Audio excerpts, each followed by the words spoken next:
Video pembelajaran materi keterampilan berbahasa.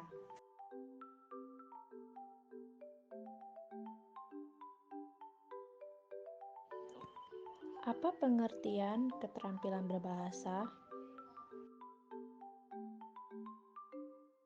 Keterampilan berbahasa adalah kemampuan dan kecekatan menggunakan bahasa yang meliputi membaca, berbicara, menulis, dan menyimak.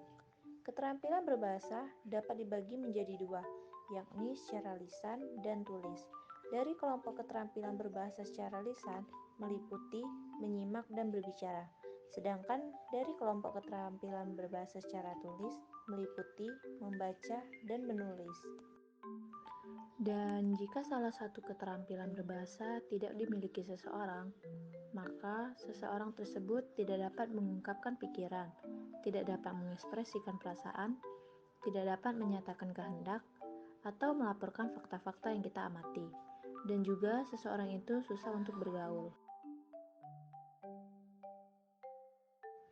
Melihat proses komunikasi seperti dilukiskan di muka, keterampilan berbahasa dapat dikelompokkan ke dalam dua kategori, yakni aspek reseptif dan aspek produktif.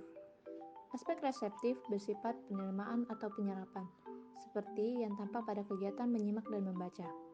Sementara aspek produktif bersifat pengeluaran atau pemroduksian bahasa, baik lisan maupun tertulis, sebagaimana yang tampak dalam kegiatan berbicara dan menulis. Keterampilan berbahasa ada 4 aspek, yaitu keterampilan menyimak, berbicara, membaca, dan menulis. Menyimak dan membaca merupakan aspek reseptif, sementara berbicara dan menulis merupakan aspek produktif. Manfaat keterampilan berbahasa dapat dibayangkan apabila kita tidak memiliki kemampuan berbahasa.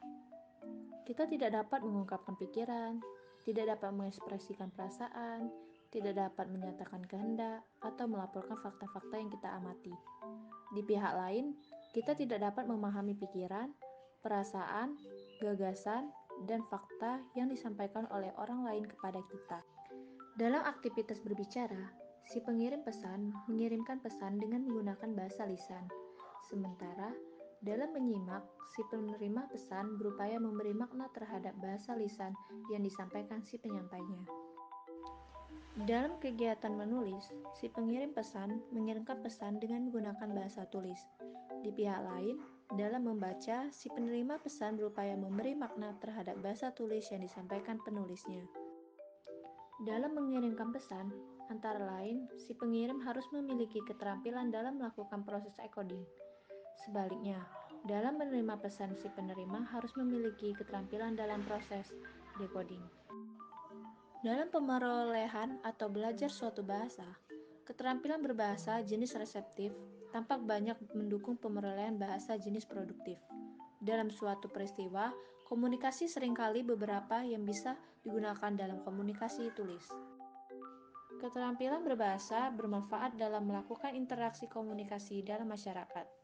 Banyak profesi dalam kehidupan bermasyarakat yang keberhasilannya antara lain bergantung pada tingkat keterampilan berbahasa yang dimilikinya. Misalnya, profesi sebagai manajer, jaksa, pengacara, guru, penyiar, dai, wartawan, dan lain-lain.